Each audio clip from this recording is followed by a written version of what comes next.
തൻ്റെ ഭവനത്തിലുള്ളവർക്ക് കൃത്യമായി ഭക്ഷണം കൊടുക്കുന്ന വിശ്വസ്തനും വിവേകിയുമായ കാര്യസ്ഥൻ. അക്ഷരാർത്ഥത്തിൽ ധന്യൻ മാർ യോഹന്നാസ് പിതാവ് ഈ സുവിശേഷ ഭാഗം അന്വർത്ഥമാക്കിയ ആളാണ്. വിശ്വസ്തയോടെ ദൈവഭവനത്തിലെ ശുശ്രൂഷയായി തൻ്റെ ജീവിതം അദ്ദേഹം കാഴ്ചവെച്ചു. ഇപ്രാവശ്യത്തെ നമ്മുടെ ആഘോഷങ്ങൾക്ക് ഓർമ്മ പെരുന്നാളിന് വത്തിക്കാനിൽ നിന്ന് കടന്നു വന്നത് ഗല്ലഗർ തിരുമേനിയാണ്. അദ്ദേഹം അവിടുത്തെ പൊളിറ്റിക്കൽ സെക്രട്ടറി കൂടിയാണ്. അധികം വൈകാതെ ഈ നാമം പരിശുദ്ധനെന്ന് നമ്മൾ വിളിച്ച് മധ്യസ്ഥ്യം അപേക്ഷിക്കേണ്ടതായി സ്വർഗം ഇടപെടുന്നുണ്ട് എന്ന് അദ്ദേഹത്തിന് മനസ്സിലായി എന്ന് പറഞ്ഞു. അദ്ദേഹത്തിന് വലിയ സാക്ഷ്യമാണ് ദൈവജനം ഇത്ര ത്യാഗം സഹിച്ച് എങ്ങനെ കടന്നു വരുന്നു. പ്രിയപ്പെട്ടവരെ, ചിലതൊക്കെ നമുക്ക് മനസ്സിലാക്കാൻ പ്രയാസം, ചിലരെയൊക്കെ മനസ്സിലാക്കാൻ പ്രയാസം. ചിലതൊക്കെ എന്ന് ഞാൻ പറഞ്ഞപ്പോൾ കടലിൻ്റെ ആഴം, അവിടെ എന്തുണ്ട്, പവിഴമുത്തുണ്ട്, എത്രമാത്രം ആഴമുണ്ട്, എന്തൊക്കെ ജീവികളുണ്ടെന്ന് ഒരായുസ് മുഴുവനും പഠിച്ചാലും നമുക്ക് പൂർണ്ണമായി കിട്ടില്ല. അതൊരു വിസ്മയമാണ്. അതെത്ര മനസ്സിലാക്കിയാലും തീരില്ല. ഒരു പുരുഷായുസ് കൊണ്ടത് ഉൾക്കൊള്ളാൻ കഴിയില്ല. ഈ പ്രപഞ്ചത്തിൻ്റെ രഹസ്യം നമുക്ക് പിടികിട്ടില്ലല്ല. കുറച്ചൊക്കെ നമ്മൾ അവിടുന്നും ഇവിടുന്നും ഒക്കെ മനസ്സിലാക്കുന്നു എന്ന് മാത്രം. അതുപോലെയാണ് ചില വ്യക്തികൾ. മഹാത്മാഗാന്ധിജി, അദ്ദേഹത്തെ ആഴത്തിൽ പഠിച്ചവർ ആരുണ്ട് ഇവിടെ? കുറച്ച് കാര്യങ്ങളൊക്കെ അദ്ദേഹത്തെക്കുറിച്ച് നമ്മൾ അവിടുന്നും ഇവിടുന്നും ഒക്കെ പഠിക്കുന്നു. അതിനപ്പുറമൊന്നും നമുക്ക് എത്താൻ കഴിയില്ല. സ്വാമി വിവേകാനന്ദൻ, ടാഗോർ, മദർ തെരേസ, ഇവരൊക്കെ എവിടെ നിൽക്കുന്നു? കുറച്ച് കാര്യങ്ങൾ പുറത്തുനിന്ന് നമ്മൾ അറിയുന്നത് മാത്രം. ധന്യൻ മാർ യോഹന്നാസ് പിതാവ് അതുപോലെ ഒരു വിസ്മയ വ്യക്തിത്വമാണ്. അദ്ദേഹം നമുക്ക് പഠിക്കാനുള്ള വലിയൊരു പുസ്തകമാണ്, ഒരു മഹത് ഗ്രന്ഥമാണ്. വായിച്ചാലും തീരില്ല. അദ്ദേഹം തന്നെ 33 പുസ്തകങ്ങൾ എഴുതിയിട്ടുണ്ട്. അദ്ദേഹത്തെക്കുറിച്ച് എഴുതിയിട്ടുള്ള കാര്യങ്ങൾ വളരെ ദൈർഘ്യമുള്ളതാണ്. ഏത് വിഷയമാണ് അദ്ദേഹം കൈകാര്യം ചെയ്യാത്തത്? വിശുദ്ധ കുർബാന, കുമ്പസാരം, പള്ളിഭരണം, അഡ്മിനിസ്ട്രേഷൻ, സ്കൂള്, വിദ്യാഭ്യാസം, മത ഐക്യം, പുനരൈക്യം, ഏത് വിഷയവും അദ്ദേഹം എഴുതിയതിൻ്റെ അത്രയും പ്രാർത്ഥനകൾ ആരെങ്കിലും എഴുതിയിട്ടുണ്ടോ? നമ്മുടെ സന്ധ്യാ നമസ്കാരത്തിൽ ചൊല്ലുന്ന സമർപ്പണ പ്രാർത്ഥനയും കരുണയുള്ള ദൈവമേ എന്നുള്ള പ്രാർത്ഥനയും ഒക്കെ അദ്ദേഹത്തിൻ്റെതാണ്. ആത്മപ്രേരിത പ്രാർത്ഥന എത്ര മനോഹരമാണ്. പ്രാർത്ഥനകൾ രചിച്ച ഒരു മനുഷ്യൻ, ഒരു ധന്യൻ. നമ്മുടെ ഈ ആയുസ് കൊണ്ട് അദ്ദേഹത്തെ പഠിച്ചു തീരില്ല, മനസ്സിലാക്കാൻ കഴിയില്ല. അത്രമാത്രം ആഴമുണ്ട് അദ്ദേഹത്തിൻ്റെ ആത്മീയതയ്ക്ക്. അത്രമാത്രം ആഴമുണ്ട് അദ്ദേഹത്തിൻ്റെ വ്യക്തിത്വത്തിന്. ഞാനിത് പറയുന്നത് വെറുതെ അല്ല.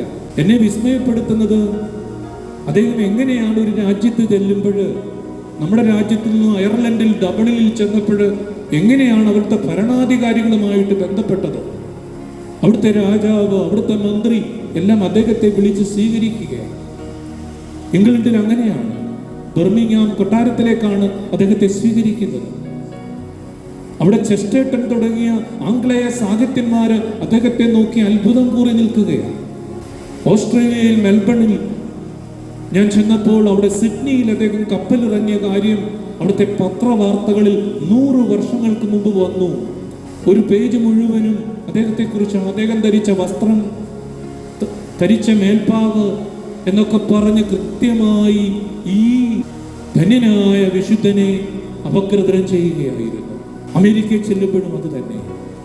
എങ്ങനെയാണ് ഈ കേരള മണ്ണിൽ മാവേലിക്കരയിൽ ജനിച്ച ഒരു പുത്രന് ലോകരാഷ്ട്രങ്ങൾക്കിടയിൽ പോലും കത്തോലിക്ക സഭയിൽ മുഴുവനും ഇത്രമാത്രം മഹത്വവും ആർജവത്വവും ബഹുമാനവും കിട്ടിയത്? അതുകൊണ്ടാണ് ഞാൻ പറഞ്ഞത്, നമ്മൾ വിചാരിക്കുന്ന വ്യക്തിത്വമല്ല. നമ്മുടെ അളവുകോല് കൊണ്ട് ഈ പുണ്യജീവിതത്തെ അളക്കാൻ പറ്റില്ല. അത്രമാത്രം ആഴമുണ്ട്, അത്രമാത്രം ദീപ്തമാണ് ധന്യന്റെ ജീവിതം. 1942 അദ്ദേഹം മലങ്കര സുറിയാനി കത്തോലിക്ക സഭയ്ക്ക് ഒരു ഇടയലേഖനം എഴുതി. ഞാൻ വീണ്ടും ആ ഇടയലേഖനം വായിക്കാറുണ്ട്. അതെന്നെ അത്ഭുതപ്പെടുത്തിയത് പല വിധത്തിലാണ്. അതിനകത്ത് ഒരാശയം നമ്മൾ അറിഞ്ഞിരിക്കുന്നത് നല്ലതാണ്. അദ്ദേഹം പറയുകയാണ്, മലങ്കര സുറിയാനി കത്തോലിക്ക സഭയിലെ എല്ലാ പള്ളികളും സൗധങ്ങളും ആരെങ്കിലും പിടിച്ചെടുത്തുകൊണ്ട് പോകട്ടെ.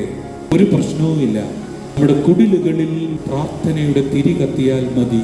മലങ്കര സുറിയാനി കത്തോലിക്ക സഭയുടെ സ്വത്തും മണിമന്ദിരങ്ങളും ആരെങ്കിലും അപകരിച്ചുകൊണ്ട് പോകട്ടെ, നമ്മുടെ കുടിലുകളിൽ പ്രാർത്ഥനയുടെ തിരി കത്തുമെങ്കിൽ നമ്മുടെ സഭ നിലനിൽക്കും.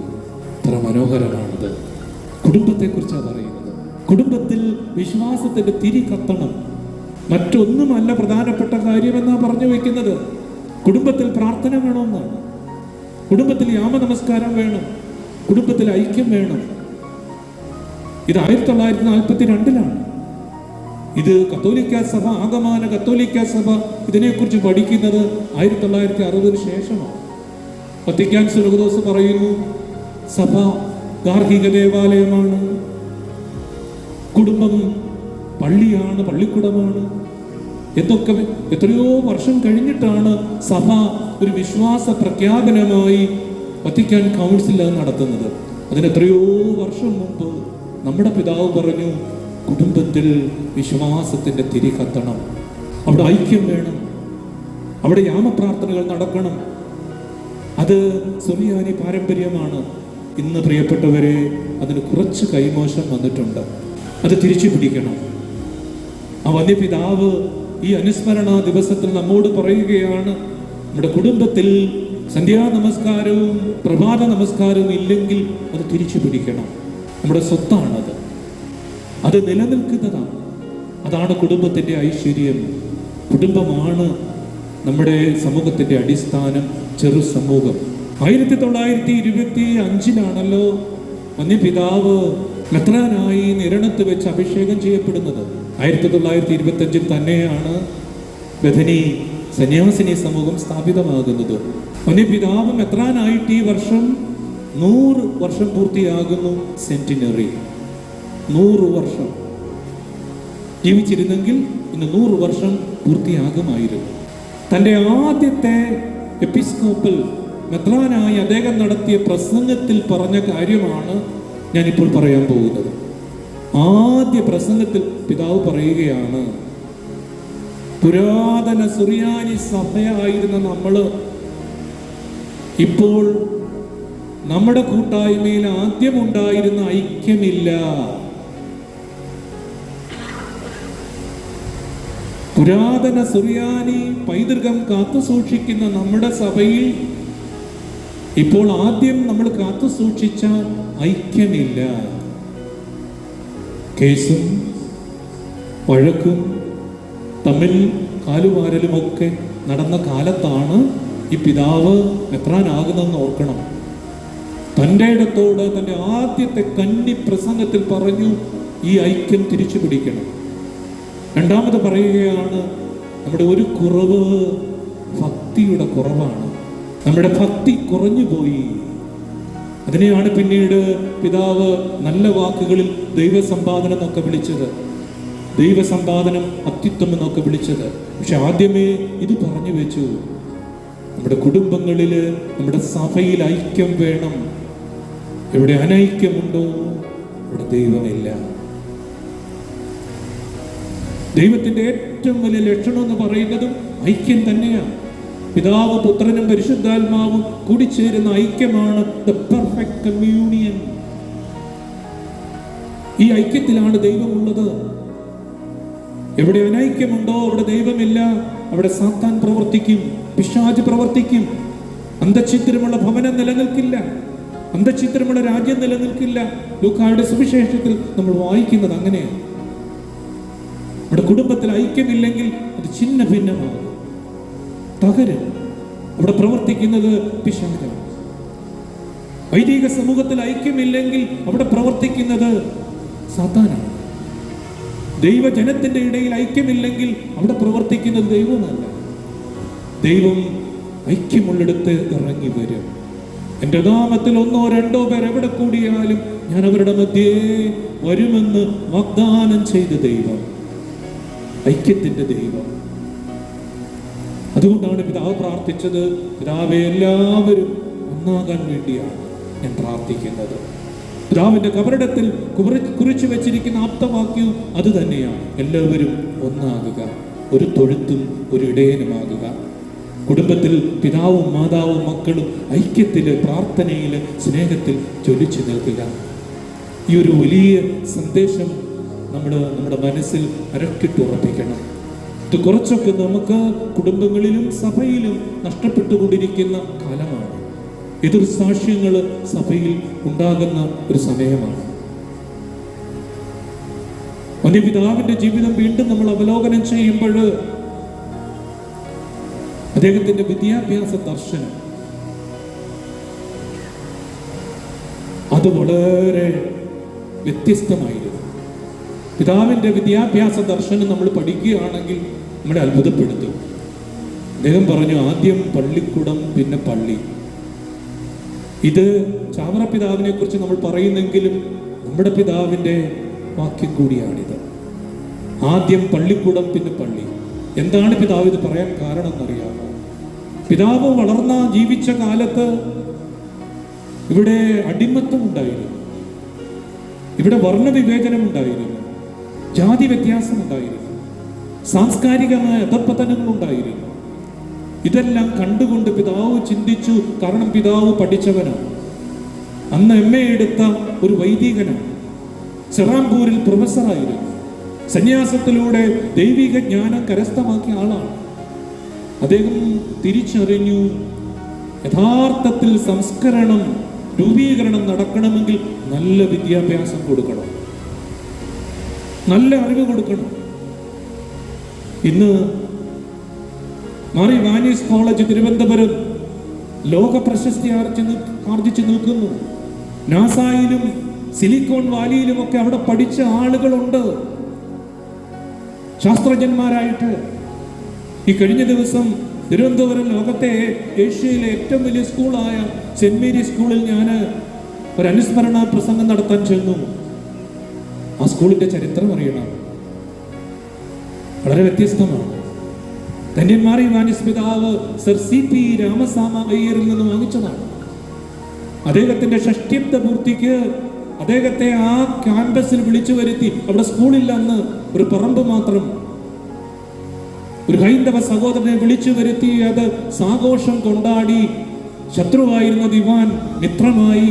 പ്രസംഗം കഴിഞ്ഞപ്പോൾ പറഞ്ഞു, എൻ്റെ ഷഷ്ഠ്യബ്ദ പൂർത്തിയുടെ ഓർമ്മയ്ക്കായി ഒരു സ്കൂൾ തരും, അതിന്റെ പേര് സജീവോത്തമ ഷഷ്ടിപൂർത്തി മെമ്മോറിയൽ, SSMM. അതാണ് ഇന്ന് 10,000 കുട്ടികൾ പഠിക്കുന്ന സെന്റ് മേരീസ്. അതിൻ്റെ തുടർഫലമാണ് വടക്കഞ്ചേരിയിൽ നമ്മൾ ആരംഭിച്ചിരിക്കുന്ന മോർ ഇവാനിയൻ കോളേജ്. അവിടെയും ധന്യൻ എത്തിക്കഴിഞ്ഞു. അവിടെ ഇപ്പോൾ MBA അല്ലല്ലോ, DCA, DBA എല്ലാം തുടങ്ങി. ഈ പ്രാവശ്യം ധാരാളം അഡ്മിഷൻ. നോക്കുക, അങ്ങേ അറ്റത്ത് അനന്തപുരിയിൽ പ്രകാശം ചൊരിഞ്ഞ അതേ പ്രകാശം ഈ പാലക്കാടിന്റെ ഈ മണ്ണിൽ, ഈ പ്രദേശത്ത് നമുക്ക് ലഭിക്കുകയാണ്. ഏതാനും വർഷം കഴിയുമ്പോൾ നമ്മൾ ചിലപ്പോൾ ഇവിടുന്ന് ഒരു പദയാത്ര അങ്ങോട്ട് ആരംഭിക്കേണ്ടി വരും. ദൈവത്തിന് നന്ദി പറയാം. ഇത് ഇവിടുത്തെ മാത്രമല്ല, സഭയിൽ ആകമാനം ഇതിൻ്റെ ഒരു തരംഗം പ്രിയപ്പെട്ടവരെ നിൽപ്പുണ്ട്. വിദ്യാഭ്യാസത്തിലൂടെ മാത്രമേ സംസ്കരണം നടക്കുകയുള്ളൂ, അതിലൂടെ മാത്രമേ ഒരു സമൂഹം അഭിവൃദ്ധി പ്രാപിക്കുകയുള്ളൂ എന്നുള്ള ദർശനം പിതാവ് അടി വരെയിട്ട് നമ്മളോട് സംവേദിച്ചിട്ടുണ്ട്. എത്രയെത്ര സ്കൂളുകൾ പിതാവ് തുടങ്ങി. അതിൻ്റെ അടിസ്ഥാനത്തിൽ തിരുവല്ല അധിപതരാസനത്തിൽ തെയോഫിലോസ് തിരുമേനി എത്രയെത്ര സ്ഥാപനങ്ങൾ തുടങ്ങി. ഇന്ന് പിതാക്കന്മാർ പ്രത്യേകിച്ച് ബത്തേരിയിലും പൂനെയിലുമൊക്കെ നമുക്ക് അഭിമാനിക്കത്തക്ക സ്ഥാപനങ്ങളായി, വിദ്യാഭ്യാസ സംരംഭങ്ങളായി. വന്യപിതാവ് കൊളുത്തിയ ഒരു ദീപശിഖയാണ്, അറിവിൻ്റെ ഒരു ദീപശിഖയാണ് ഇന്ന് കത്തി പ്രോജ്വലമായി നിൽക്കുന്നത്. പുണ്യപിതാവിന്റെ ജീവിതം പരിശുദ്ധ അമ്മയുമായിട്ട് ഇഴചേർന്ന് കിടക്കുന്നു. അദ്ദേഹത്തിന്റെ ജനനം, അദ്ദേഹത്തിന്റെ കോൺസെൻട്രേഷൻ, അദ്ദേഹത്തിന്റെ മരണമെല്ലാം അമ്മയുടെ തിരുനാളുമായിട്ട് ബന്ധപ്പെട്ട് കിടക്കുന്നത്. അമ്മയുടെ ഒരു ഉപാസകനായിരുന്നു വന്യപിതാവ്. അതൊരു കാരണം പലതാണ്.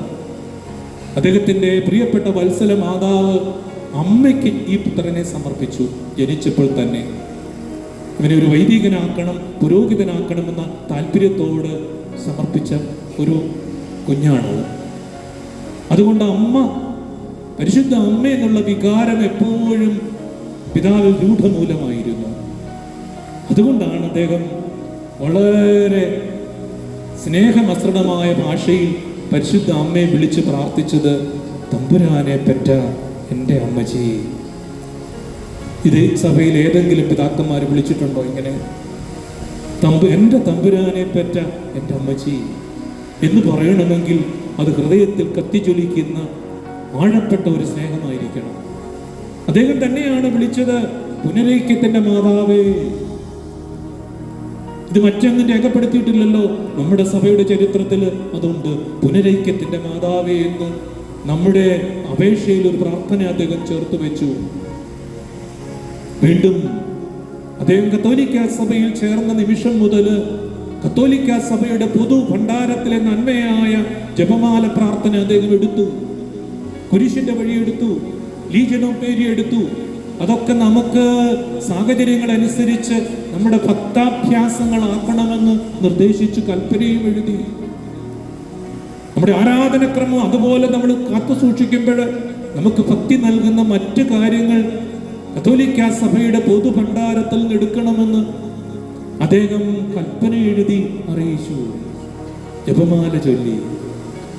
പരിശുദ്ധ അമ്മ ജോൺ പോൾ രണ്ടാമൻ മാർപ്പാപ്പായെ വിശുദ്ധ പദവിയിലേക്ക് ഉയർത്തിയെങ്കിൽ അതേ പദവിയിലേക്ക് നമ്മുടെ ഈ പുണ്യപിതാവിനെ ഉയർത്തുമെന്നതിന് എനിക്ക് യാതൊരു സംശയമില്ല. നമുക്ക് സംശയം വേണ്ട. കാരണം പിതാവിൻ്റെ ഒരു വലിയ മമതയായിരുന്നു, സ്നേഹമായിരുന്നു പരിശുദ്ധ അമ്മ. ആ അമ്മ നിശ്ചയമായിട്ടും ഈ പുണ്യപിതാവിനെ വിശുദ്ധ പദവിയിലേക്ക് ഉയർത്താൻ മാധ്യസ്ഥ്യം നൽകും എന്നതിന് എനിക്ക് ഉറപ്പുണ്ട്. ഞാൻ അവസാനിപ്പിക്കുകയാണ്. പ്രിയപ്പെട്ട മക്കളെ, നിങ്ങളിന്ന് പദയാത്രയിൽ സംബന്ധിച്ചു, പരിശുദ്ധ കുർബാനയിൽ പങ്കുചേർന്നു. ഈ പുണ്യപിതാവ് നമ്മോട് പറഞ്ഞ കാര്യങ്ങൾ വിസ്മരിക്കരുത്. അടിസ്ഥാനപരമായി പറഞ്ഞു, കുടുംബങ്ങളിൽ പ്രാർത്ഥന വേണം. അടിസ്ഥാനപരമായി പറഞ്ഞു, കുടുംബങ്ങളിൽ പ്രാർത്ഥനയുടെ തിരി കത്തണം. വീണ്ടും പറഞ്ഞു, സുറിയാനി സഭയിൽ ഐക്യം വേണം, ഭക്തി വേണം.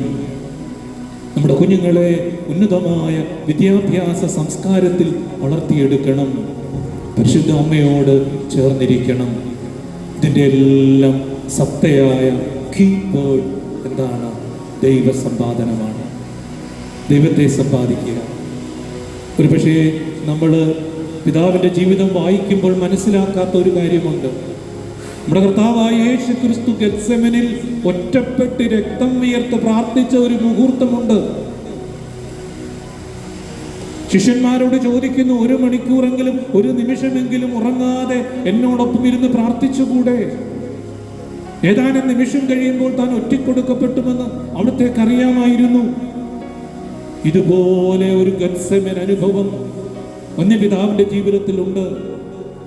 ചതിയൻ, വഞ്ചകൻ എന്നൊക്കെ വിളിച്ച പിതാവിനെ ഒരു സഭ മാറ്റി നിർത്തി, നേതാക്കന്മാര് മാറ്റി നിർത്തി, സഭയിൽ നിന്ന് ഒഴിച്ചു കളഞ്ഞു, എല്ലാം പിടിച്ചു വാങ്ങിച്ചു. അപ്രകാരം ആ സഹനത്തിന്റെ തീച്ചൂളയിലൂടെ അമ്മയുടെ കൈപിടിച്ച് നമ്മുടെ സഭയിൽ നിന്ന് വളർത്തി. സുവിശേഷവൽക്കരണമായിരുന്നു പിതാവിൻ്റെ ഏറ്റവും വലിയ സ്വപ്നം. ഭാരതം മുഴുവനിലും ലോകം മുഴുവനിലും ഇന്ന് മലങ്കര സുറിയാനി കത്തോലിക്ക സഭ ലോകത്തിലെല്ലായിടമുണ്ട്. ഞാൻ ഈ കഴിഞ്ഞ ആഴ്ചയ്ക്ക് മുമ്പ് അയർലൻഡിലായിരുന്നു. അയർലൻഡിൽ ചെന്നപ്പോഴാണ് മനസ്സിലായത്, നമ്മുടെ ഈ പ്രദേശത്തെ മാനാമംഗലം തുടങ്ങി ധാരാളം കുടുംബങ്ങൾ അവിടെ ഉണ്ട്. ഒരു സ്ഥലത്ത് ചെന്നപ്പോൾ 120 കുടുംബം നമ്മുടെ ഈ ഇടവകയിലില്ല. അത്രയും 120 മലങ്കര കുടുംബങ്ങള് കോർക്ക് എന്ന് പറയുന്ന ആ അയർലൻഡില്. ഡബ്ലിനിൽ 130. അതുപോലെ 5 സ്ഥലങ്ങളിൽ അവിടെ മലങ്കര സഭാൻ അച്ഛന്മാരുമുണ്ട്. ഇംഗ്ലണ്ടിൽ നമുക്ക് 21 സ്ഥലങ്ങളുണ്ട്. ജർമ്മനിയിലുണ്ട് 16. അമേരിക്ക രൂപതയായി. ഇനിയും രൂപതകളാകാനുള്ള പരിശ്രമത്തിലാണ്. ഈ സഭ വളരുന്നു. അതുകൊണ്ടാണ് ധന്യന്മാർ യോഹന്നാനീസ് പിതാവ് മലങ്കര മക്കളോട് പറഞ്ഞത്, നിങ്ങൾ കത്തോലിക്കരായതിൽ സന്തോഷിക്കുവിൻ. നിങ്ങൾ കത്തോലിക്കരായതിൽ അഭിമാനിക്കുവിൻ. അത് തന്നെയാണ് എനിക്ക് ഇന്ന് ഈ കൊമ്പഴയിൽ കൂടിയ ഈ മക്കളോട് പറയാനുള്ളത്. കത്തോലിക്കരായതിൽ നിങ്ങൾ സന്തോഷം കൊള്ളുവിൻ, അഭിമാനിക്കുവിൻ, ദൈവത്തിന് നന്ദി പറയുവിൻ. എൻ്റെ പിതാവിൻ്റെ മാധ്യസ്ഥ്യം നമ്മുടെ കുടുംബങ്ങൾക്ക്, ഈ പ്രദേശത്തിന് എല്ലാം അനുഗ്രഹമാകട്ടെ.